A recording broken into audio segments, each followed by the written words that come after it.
आवाज आ रही है मेरी बच्चों? Yes sir. तो देखो बेटा, यस ए सर। सर और आवाज कम आ रही है। कम आ रही है, ठीक है। तो थोड़ा जोर से बोल रहे हैं। तो ए बी ये 2 पॉइंट है हमारे, ठीक है। ए के कोऑर्डिनेट है 2 3 4, बी के कोऑर्डिनेट है 4 4 6, ठीक है। मान लो ए के कोऑर्डिनेट इन जनरल हम ले रहे हैं x1 y1 z1, बी के कोऑर्डिनेट ले रहे हैं x2 y2 z2। तो अगर हमें डिस्टेंस निकालना हो तो मानो इस डिस्टेंस को हम r बोल देते हैं, या r बोल दो, ए भी बोल दो। तो ये क्या होगा, under root of x2 minus x1 whole square plus y2 minus y1 whole square plus z2 minus z1 whole square. ये हमारा डिस्टेंस हो गया। अब इसमें वैल्यू डालते हैं, तो देखो 4 - 2 होल स्क्वायर, फिर 4 - 3 होल स्क्वायर, और 6 - 4 होल स्क्वायर। तो इस तरह से 4 - 2 कितना हुआ, 2, 2 का स्क्वायर, 4 - 3 1 का स्क्वायर, 6 - 4 2 का स्क्वायर।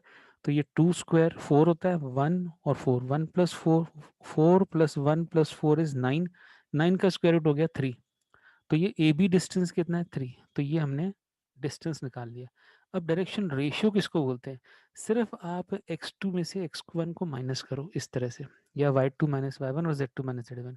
इस तरह से जो नंबर मिलेंगे दो जो वर्टिसेस है उनको सब्ट्रैक्ट करने से, तो इनको बोलेंगे डायरेक्शन नंबर्स या डायरेक्शन रेशियोज। तो क्या मिला, तो 4 - 2 करने से 2 मिला, 4 - 3 करने से 1, और 6 - 4 से 2। इसमें जरूरी नहीं है कि हमेशा पॉजिटिव आए, कोई पॉजिटिव कोई नेगेटिव भी आ सकता है, ठीक है। अगर हमें ए बी बोला है ना तो बी में से ए को माइनस करेंगे, अगर हमें बी ए बोला है तो फिर बी से ए, तो ए में से बी माइनस करेंगे, जहाँ पे खत्म होता है वहां से माइनस करते हैं। तो इस तरह से हमारे 2 1 2 क्या है, 2 1 2 है direction ratio of line A B, ठीक है। अब आगे बढ़ते हैं। तो ये लाइन ए बी है, इसकी डायरेक्शन रेशियो है ना 2 2 1 है। तो कोई लाइन पैरेलल हो इसके, कोई सी डी लाइन हो, तो उसके डायरेक्शन नंबर्स क्या होंगे या डायरेक्शन रेशियो क्या होंगे, वो भी वही होंगे, 2 2 1 होंगे, ठीक है। पर वैसे तो यानी यहाँ पे मैंने थोड़ा गड़बड़ कर दिया है, 2 1 2 लिखना चाहिए था, और मैंने गलती से 2 2 1 लिख दिया है। तो ये बहुत फर्क पड़ जाएगा इससे। तो ये तो किसी और लाइन की डायरेक्शन रेशियो लिख दिया मैंने, तो इसको मैं सही कर देता हूँ। तो यहाँ मुझे लिखना चाहिए 2 1 2 पहले, क्योंकि y का तो आया 1, y2 माइनस y1 करने से तो 1 आया, और z2 माइनस z1 करने से फिर से 2 आया, तो 2 1 2, ठीक है। जैसे हम 11th क्लास में हमने पढ़ा था स्लोप कैसे निकालते हैं, जैसे कोई लाइन है जो पॉजिटिव एक्स एक्सिस के साथ 45 डिग्री एंगल बना रही है, तो हमारा स्लोप होता था tan 45, जिसको हम m से डिनोट करते हैं। तो tan 45 1 होता है, तो इस लाइन का स्लोप 1 है। पर इसी की कोई लाइन पैरेलल हो तो उस लाइन का स्लोप भी क्या होता है, 1 ही होता है, ठीक है। स्लोप कोई चेंज होगा नहीं अगर दोनों पैरेलल लाइन है तो। और स्लोप का फॉर्मूला क्या होता था, y2 minus y1 upon x2 minus x1। अगर कोऑर्डिनेट पता है दो पॉइंट्स के, मानो इसी लाइन पे दो पॉइंट्स है, उसके कोऑर्डिनेट मुझे पता है, एक a है एक b है, और a के कोऑर्डिनेट x1 y1, b के कोऑर्डिनेट x2 y2 है। तो स्लोप हमारा हमें पता लग गया क्या है, ठीक है। पर अगर यही 3D हो तो वहां तो हमारा z कोऑर्डिनेट भी आ जाता है। तो ऐसे में हम स्लोप कैसे निकालें, वहां तो स्लोप की बात नहीं होगी। तो वहाँ स्लोप की जगह हम क्या करते हैं, डायरेक्शन रेशियोज की बात करते हैं या डायरेक्शन नंबर्स की बात करते हैं। जैसे ये स्लोप बताता है कि एक पर्टिकुलर डायरेक्शन की तरफ पॉइंट कर रही है लाइन, एंगल भी बता देता है यहाँ पर। तो ऐसे ही यहाँ पर जो है हम नंबर्स नहीं बताएंगे, एंगल नहीं बताएंगे, हम तो बताएंगे डायरेक्शन नंबर्स या डायरेक्शन रेशियोज। और एक वर्ड बनाएंगे डायरेक्शन कोसाइन। तो डायरेक्शन रेशियो मैंने बता दिया कैसे निकलते हैं। अगर कोई दो पॉइंट दे रखे हैं ए और बी, तो दोनों के कोऑर्डिनेट्स को सब्ट्रैक्ट करो, x2 minus x1, y2 minus y1, z2 minus z1। अगर मुझे वेक्टर ए बी लिखना हो तो ए बी वेक्टर पता है क्या होगा, x2 माइनस x1 आई कैप, ठीक है। ऐसे ही y2 माइनस y1 जे कैप, और z2 माइनस z1 के कैप, ऐसे लिख देंगे हम। और कभी कभी मैं चाहूँ तो x2 माइनस x1 को नाम दे देता हूँ चलो a1 आई कैप, और y2 माइनस y1 को मैं a2 नाम दे देता हूँ, और ऐसे ही z2 माइनस z1 को a3। तो ये हमारे a1 a2 a3 क्या हुए, a1 a2 और a3 जो है ये हमारे डायरेक्शन रेशियोज हो गए। तो शॉर्ट में हम इसको डी से लिख सकते हैं, ठीक है, डायरेक्शन रेशियो, या फिर D Cs D direction numbers भी बोलते हैं इनको, ठीक है। तो डायरेक्शन रेशियो बोलो चाहे डायरेक्शन नंबर्स बोलो, एक ही बात है। तो ये सबको समझ में आ गया। और एक और चीज इंट्रोड्यूस करूंगा मैं यहाँ, डायरेक्शन कोसाइन। क्या होता है डायरेक्शन कोसाइन? डायरेक्शन कोसाइन होता है, मानो इसी लाइन का डायरेक्शन कोसाइन निकालना है, तो आपने ए बी का डिस्टेंस निकाल लिया था, ए से बी तक का डिस्टेंस कितना है, 3 है। तो आप है ना डायरेक्शन रेशियोज को, यानी ये 2 1 2 नंबर्स को सबको 3 से डिवाइड कर दो, तो 2/3, 1/3 और 2/3, ये डायरेक्शन कोसाइन हो गया। ठीक है। अब ये डायरेक्शन कोसाइन, सर ये क्या मतलब होता है डायरेक्शन कोसाइन का? तो इसको समझने के लिए मैं आपको एक बॉक्स बना के दिखा रहा हूँ यहाँ पर। कभी भी आपको क्यूबॉइड बनाना हो तो कितना आसान है, देखो 2 रेक्टेंगल बनाने हैं आपको, और दोनों के जो वर्टिसेस हैं सबके फिर ज्वाइन करने हैं, तो बन जाता है क्यूबॉइड। तो ये मैंने एक क्यूबॉइड बना के दिखाया। ठीक है। तो इस तरह से कभी भी आपको क्यूबॉइड बनाना हो तो 2 रेक्टेंगल्स बना दोगे। तो मान लेते हैं कि ये वाला पॉइंट है ए और ये वाला पॉइंट है बी। तो ए और बी के कोऑर्डिनेट हमने पहले से लिख रखे थे, वही लिख देते हैं यहाँ पर। ए के कोऑर्डिनेट 2 3 4, उसके 4 4 6 है। तो ए के कोऑर्डिनेट लिख दिए 2 3 4, और इसके कोऑर्डिनेट है 4 4 और 6, और इस ए और बी को ज्वाइन कर दिया, यानी ये एक डायगोनल बन गया। एक रूम में सबसे लंबी जो रॉड लग सकती है ना, वो लेंथ हो गई, मान लो ये ऐसे, ए से बी। ठीक है ना। एक एक कोने में जमीन में नीचे एक तरफ, और दूसरा दूसरी तरफ ऊपर की तरफ है। ठीक है। तो अब आपको इसमें मान लेते हैं कि ये जो है ना, मैं थोड़ा सा इसको नाम दे देता हूँ, ये जो है ना, ये मानो एक्स एक्सिस के पैरेलल है, ये वाली एज लाइन जो है। मैं यहाँ पे कोऑर्डिनेट एक्सिस भी बना देता हूँ, ये लो, कि ये मेरा ओ एक्स है, और ये ओ वाई है, और ये ओ जेड है। ठीक है, 3 डायमेंशन स्पेस में। तो ये तो एक्स एक्सिस के पैरेलल है, और ये जो है वाई एक्सिस के पैरेलल है, और ये जेड एक्सिस के पैरेलल है, ऐसा मान लो। ठीक है ना। तो थोड़ी देर के लिए मैं इसको एक्स डैश नाम दे देता हूँ, ताकि आपको थोड़ा आइडिया रहे, वाई डैश और जेड डैश। तो अगर मैं इस ए बी लाइन को वहीं पे ले जाऊं जहाँ पे कोऑर्डिनेट एक्सिस है, उधर बना के दिखाऊं, ये लो बना दिया मैंने इस तरह से लाइन, ये बिल्कुल वही वेक्टर है, बस उसके पैरेलल बना दिया, वहां पर बना दिया जाके। तो ये जो लाइन है ए बी, कुछ ना कुछ एंगल बनाएगी वाई एक्सिस के साथ। तो वाई एक्सिस के साथ जो एंगल बनेगा ना, उसको हम नाम देंगे बीटा, और जो जेड एक्सिस के साथ बनाएगी एंगल, उसको बोलेंगे गामा। इस तरह से एक्स एक्सिस के साथ भी कोई एंगल बनाएगी, वो थोड़ा सा दिखाने में दिक्कत आ रही है, पर फिर भी आप देखो, ये वाला जो एंगल है, इसको नाम देंगे हम एल्फा। तो एल्फा बीटा गामा 3 एंगल बने इस रॉड ने, ए बी लाइन ने 3 एंगल बनाए। एक तो एक्स एक्सिस के साथ, या फिर बोल दो एक्स एक्सिस के पैरेलल जो लाइन जा रही है ए एक्स डैश, और ऐसे ही ए वाई डैश जो है वाई एक्सिस के पैरेलल जा रही है, और ऐसे ही ए जेड डैश, ये ए जेड डैश है जो कि जेड एक्सिस के पैरेलल है। तो उसके साथ ऐसे अल्फा बीटा गामा एंगल बनाया। तो हमें ए बी डिस्टेंस पता है 3 है, और इसको मैं आर नाम दे रहा हूँ, ए बी बोल दो, आर बोल दो, 3 बोल दो, एक ही बात है। ठीक है। और x2 माइनस x1 पता है क्या होगा? वो ये डिस्टेंस होगा जो मैं यहाँ दिखाने जा रहा हूँ आपको, ये वाला डिस्टेंस x2 माइनस x1 ये है। ठीक है। इसको भी हम x2 माइनस x1 बोल सकते हैं, जो मैंने एरोस से दिखा रहा हूँ, ये मेरा x2 माइनस x1 है। ठीक है। और ये हमने समझ रखा है 2D में, 3D में, कौन सी क्लास में, 11th क्लास में। ये x2 माइनस x1 है। ऐसे ही y2 माइनस y1 कौन सा डिस्टेंस होगा भाई? ये y2 माइनस y1 होगा। और कौन सा y2 माइनस y1 होगा? 4 एजेस इसमें x2 माइनस x1 की होंगी, 4 एजेस y2 माइनस y1, और 4 एजेस z2 माइनस z1। तो अगर मैं इसको पूरा नाम दे दूं, तो ए बी तो नाम दे रखा है, इसको नाम देते हैं C D E F G और एच। ठीक है। तो इनमें 4 एजेस कौन कौन सी हैं जो x2 माइनस x1 को रिप्रेजेंट कर रही है, कोई बताएगा? AC, एक तो ए CD, सी है, और दूसरा है CD, डी एच हो गया, और बताओ एक E, ई एफ। EF, हाँ, और DG, बी जी। BG, बिल्कुल सही है, ये x2 माइनस x1 हो गए।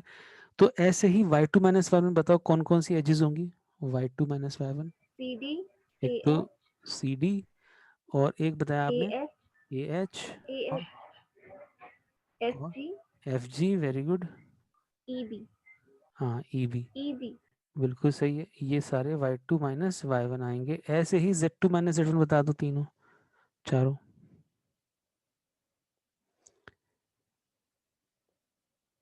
BD GH बिल्कुल सही है, BD और AF, G BD और कौन सा बताया? GH GH, very good. EC हाँ EC। तो ये सारे जो हैं ये Z2 माइनस Z1 के बताएंगे आपको, ठीक है। तो अब ये जो आपको बीटा मैंने एंगल दिखाया है, तो ये जो AH दिख रहा है आपको, AH है y2 माइनस y1, और ये जो हमारी AB है ना, वो हमारा हाइपोटेन्यूज है, वो हमारा हाइपोटेन्यूज है AB। तो आप है ना B को H से मिलाओ, B को H से मिला रहा हूं, तो बताओ ये एंगल BHA कैसा एंगल होगा? कोई इमेजिन कर सकता है? BHA एंगल कितना होगा? सर 90। वेरी गुड, 90 डिग्री होगा। कोई इमेजिन नहीं कर पाए तो मुझे बताओ भाई। ऐसे ही दूसरा एंगल पूछने वाला हूँ, ध्यान से सुनना। B और F को FB मिला दिया मैंने, FB मिलाना चाह रहा हूँ मैं, ये मिला दिया मैंने FB। अब बताओ BFA ये वाला एंगल कितना होगा? 45 क्यों भाई? BF लाइन तो ऊपर है, रूफ पर, छत पे है, और ये सर FA, 90 90 90 हाँ FA तो खड़ी लाइन है, तो ये 90 डिग्री बनेगा भाई यहाँ पे भी। और फिर से जो AB है ना, वो हाइपोटेन्यूज बन जाएगी। ये आपको समझ में आ रहा है क्या सबको? यस सर है ना। अब एक और तीसरी बात मैं पूछने वाला हूँ, और वो बात है कि अब वो दिखा नहीं सकता मैं, पर आपको समझना है उसको, कि अगर मैं B और C को मिला दूं, B और C को मिला देते हैं, दिखा देते हैं, कोशिश करता हूँ मैं B और C को मिला के, तो मुझे बताओ BCA एंगल कैसा बनेगा? इमेजिन करके बताओ थोड़ा सा। BCA सर एंगल ये भी कैसा? 90 डिग्री होगा बिल्कुल सही बताया है कि ये BCA भी 90 डिग्री होगा। तो चलो आप मुझे बताओ थोड़ी देर के लिए, AF कितना है? A से F, इसको मैं Z2 माइनस Z1 बोल सकता हूँ ना? Yes AF, sir. AF को मैंने यस लिख दिया, सर हाँ ये जो AF है वो मेरा Z2 माइनस Z1 है। सर ये क्या हौच पौच मचा रखा है आपने। अच्छी बात है भाई, तो समझ में आना चाहिए बस। तो बताओ, इसको मैंने बेस मान लिया, ये जो मेरा AF है वो बेस है, और ये तो परपेंडिकुलर है FB। तो फिर ये जो AB है ना, वो हाइपोटेन्यूज है। तो बताओ ये जो AF अपॉन AB कितना होगा? कोई बताएगा AF अपॉन AB क्या होगा? AF, कॉस हाँ बताओ बताओ, कॉस, कॉस कौन सा एंगल है? गामा एंगल है।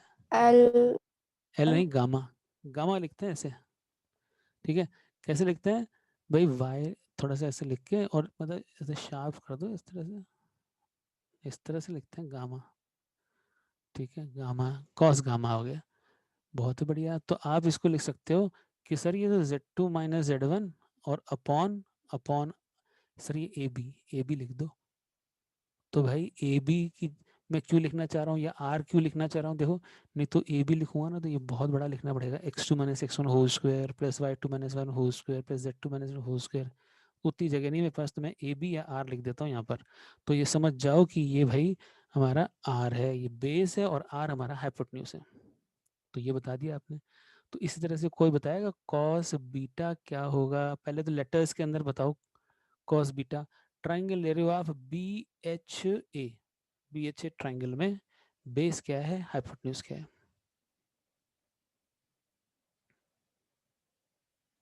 BHA, एच ए तो बेस हो जाएगा। हाँ और H, AB हाइपोटेन्यूज हाँ HA तो बेस हो जाएगा, और AB फिर से हाइपोटेन्यूज हो जाएगा। तो चलो HA की जगह क्या लिखूं मैं, या AH की जगह क्या लिखूं? Y2 minus Y2 Y1 Y2 minus Y1, और नीचे R लिख दूं, यानी R हाइपोटेन्यूज। बिल्कुल सही है। तो ये भी बेस अपॉन हाइपोटेन्यूज है। तो ये होगा कॉस बीटा। तो कोई बताएगा कॉस अल्फा कैसे लिखा जाएगा, और कौन सा triangle? X2 minus X1 upon R वो तो बात सही है, x2 minus x1 upon r, ये तो बता दिया आपने। ट्राइंगल कौन सा लिया आपने? A B C. A B C, बहुत बढ़िया। और फिर क्या नाम दें इसको, कॉस कौन सा एंगल? ए सी कॉस एल्फा। अपॉन हाँ, ए सी अपॉन, AC upon AB. हाँ बिल्कुल सही है, ए सी अपॉन ए बी। तो बहुत बढ़िया। तो ये आपने जो बताया है ना, वो बड़े काम की चीज़ बताई है। ये इसको है ना, कॉस एल्फा को एल बोलते हैं कभी कभी, कॉस बीटा को एम और कॉस गामा को एन।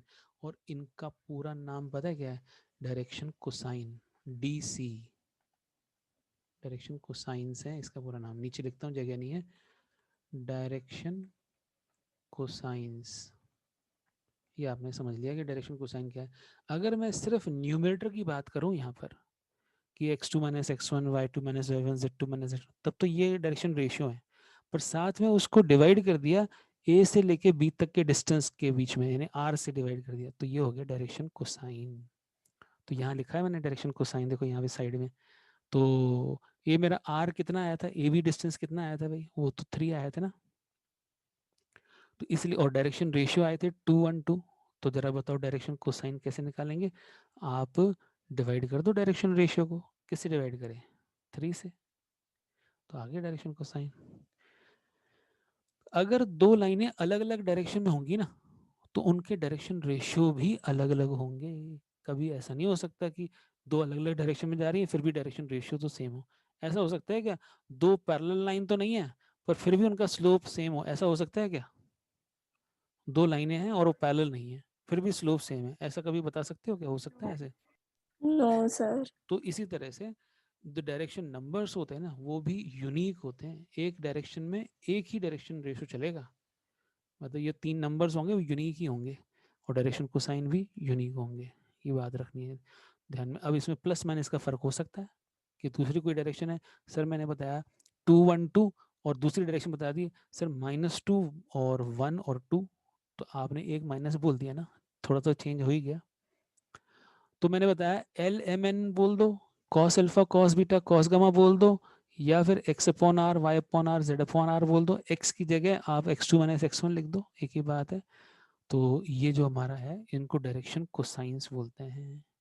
एक और बात समझेंगे कि ये जो 2/3, ये जो हमने डायरेक्शन कोसाइन लिखे ना, इसमें कंपोनेंट लिख दो। कंपोनेंट कैसे? 2/3 आई कैप, 1/3 जे कैप, और 2/3 के कैप। या इसको ऐसे लिखो L I cap, M J cap, N K cap. ये पता है एक यूनिट वेक्टर होता है। सर यूनिट वेक्टर क्या होता है? यूनिट वेक्टर वो वेक्टर होता है जिसकी मैग्नीट्यूड जो है ना 1 होती है, उसको बोलते हैं यूनिट वेक्टर। सर आपको कैसे पता है इसकी मैग्नीट्यूड 1 है? तो चलो देखते हैं, इसकी मैग्नीट्यूड 1 निकाल के देखते हैं, मैग्नीट्यूड 1 आ रही है कि नहीं आ रही है। तो अपन ने क्या करना है, मैग्नीट्यूड निकालने के लिए यहाँ से यहाँ ले आते हैं। लो भाई बताओ इसका मैग्नीट्यूड क्या है? अंडर रूट ऑफ, बोलो, 2/3 whole square plus 1/3 whole square plus 2/3 whole square. कितना आएगा भाई? तो नीचे तो 9 आया सर, तो 4 + 1 + 4, आगे की नहीं 1 आया ना। तो ये direction cosine, sum of squares of direction cosine हमेशा 1 होता है। कहने का मतलब हमने क्या किया है, ये हमने l² + m² + n² निकाला है। l² + m² + n² is equal to हमेशा 1 होता है, और अंडर रूट भी कर दो तो भी 1 ही रहेगा। तो सर ऐसे कैसे? तो एक बार फिर से देखते हैं डेरिवेशन के हिसाब से, कि l² + m² + n² की जगह हम cos² alpha + cos² beta + cos² gamma लिखेंगे। और वो 1 क्यों होता है? क्योंकि cos² अल्फा होता है x2 - x1 whole square upon r²। ऐसे cos बीटा क्या होता है भाई? वो तो y2 - 1 अपॉन r होता है। तो cos² बीटा दोनों का स्क्वायर कर दो, cos² गामा में z2 - z1 whole square upon r²। अच्छा, डिनोमिनेटर एलसीएम में r² है, तो न्यूमरेटर भी तो r² ही है, इसी को तो r² बोला हमने, ठीक है ना। तो ये r² अपॉन r² क्या हुआ? 1। तो ये याद रख लो कि sum of squares of direction cosines is always equal to 1। तो ये क्लियर है कंसेप्ट, डायरेक्शन कोसाइन क्या होते हैं, डायरेक्शन रेशियो क्या होते हैं। किसी को कोई डाउट अभी भी हो तो पूछो।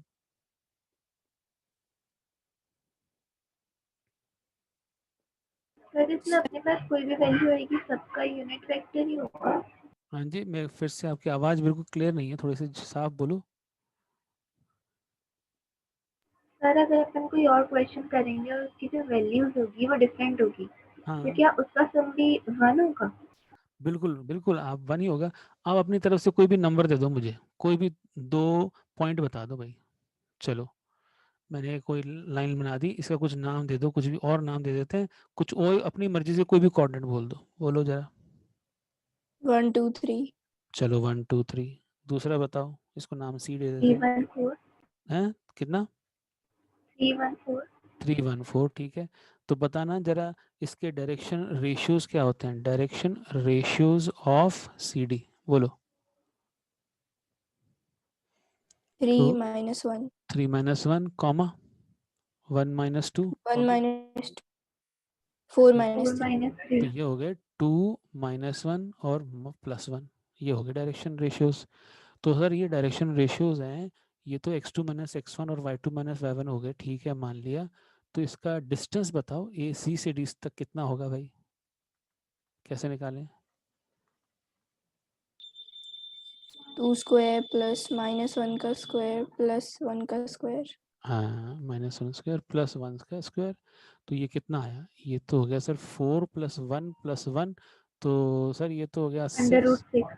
बिल्कुल सही है, √6 आ गया सर, ये तो बहुत बढ़िया। अच्छा, तो डायरेक्शन कोसाइन कैसे निकालते हैं भाई, डायरेक्शन कोसाइन निकलवाओ, कि 2/√6 रूट 6। Comma -1/√6 comma 1/√6। तो ये मेरा क्या है, ये मेरा L है, ये M है और ये N है। ये मेरा cos अल्फा है, ये मेरा cos बीटा है और ये मेरा cos गामा है। सर ऐसे कैसे, कि सर ये सारे ऊपर वाले जो बेस हैं और नीचे वाले सारे हाइपोटेन्यूज हैं, इसलिए। तो उसको अल्फा क्यों बोला, उसको बीटा क्यों बोला, उसको गामा क्यों बोला? क्योंकि भाई अल्फा जो है ना वो x एक्सिस के साथ एंगल बनाता है, इसलिए अल्फा बोल दिया। और ये जो है बीटा क्या है, जो y एक्सिस के साथ एंगल बनाता है। गामा जो है z एक्सिस के साथ एंगल बनाता है। तो सर इसका स्क्वायर करके ऐड करेंगे तो क्या 1 आएगा? बिल्कुल आएगा। और नहीं आएगा तो फिर ये डायरेक्शन कोसाइन ही नहीं है। तो ये हो गया 4/6 स्क्वायर कर रहे हैं हम, और +1/6 और +1/6, तो कितना आया भाई, 6/6, यही तो आया। L² + M² + N² कितना होता है, 1 होता है। चाहे कोई भी पॉइंट ले लो, दो अपनी मर्जी से, मैंने आपके बताए पॉइंट लिए, मेरे बताए हुए नहीं है ये। और कोई प्रॉब्लम हो डायरेक्शन रेशियो और डायरेक्शन कोसाइन में तो पूछो। सर हाँ जैसे दो पैरेलल लाइन का स्लोप तो इक्वल होता है तो सर हाँ उनका डायरेक्शन कोसाइन भी सेम ही होगा क्या? हाँ, बिल्कुल सेम होगा, बिल्कुल।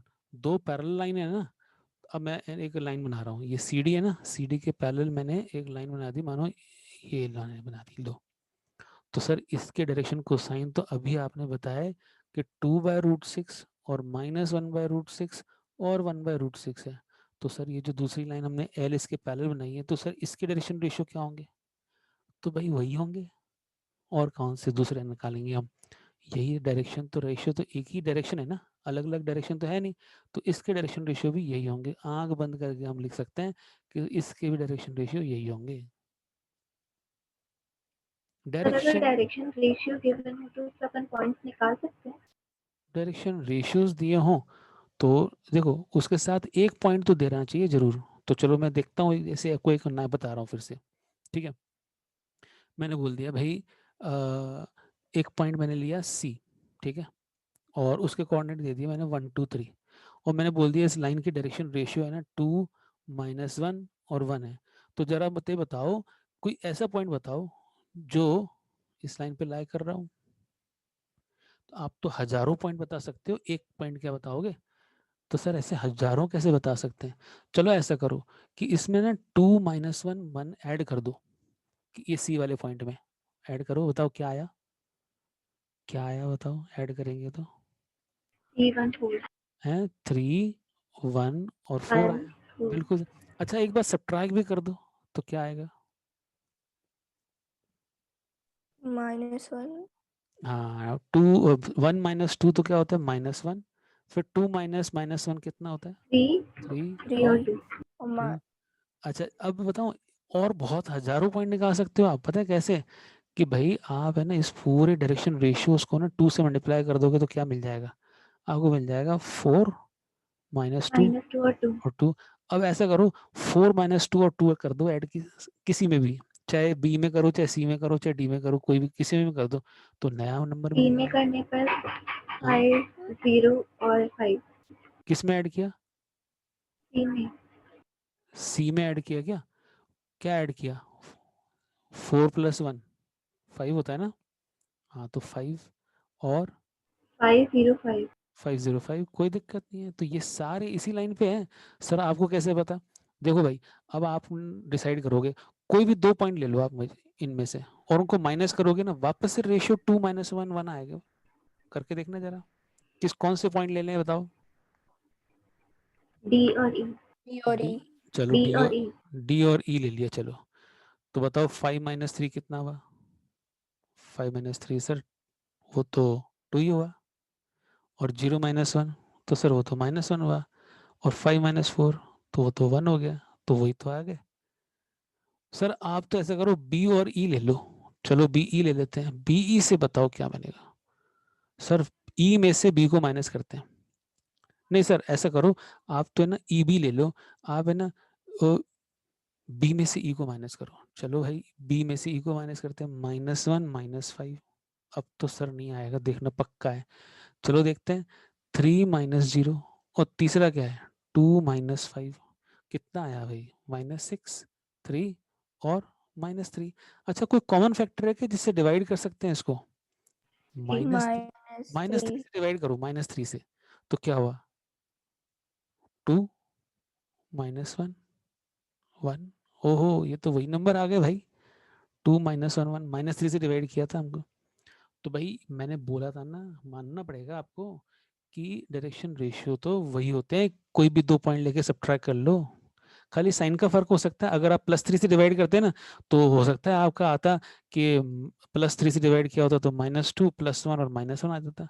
तो क्या फर्क पड़ा, ये दोनों एक ही लाइन है, बस आपने डायरेक्शन ऐसे करने की जगह ऐसे कर दिया, और क्या, और क्या, ऑपोजिट डायरेक्शन का फर्क है बस, 180 डिग्री का फर्क है। साइन चेंज, सबके साइन चेंज हो रहे हैं, इसका मतलब 180 डिग्री का फर्क है, एक ही लाइन है ये। बात समझ में आ रही है सबको, direction yes ratio, yes. Direction cosine concept clear है, ये वापस से अगले चैप्टर में काम आएगा। तो ये मैंने 3D समझा रहा था बच्चों को, जो स्कूल वाले बच्चे उनको, तो उसमें से उठा के दिखा दिया कि ये डायरेक्शन रेशियो, डायरेक्शन कोसाइन, क्योंकि यहाँ पे थोड़ा सा इजी तरह से समझा हुआ है। तो वापस बैक चलते हैं वेक्टर्स पर, अभी बचे हैं टाइम हमारे पास sir. 1 minute, less than 1 minute बचा है, तो कंटिन्यू करें क्या। सर एक क्वेश्चन है, हाँ पूछो।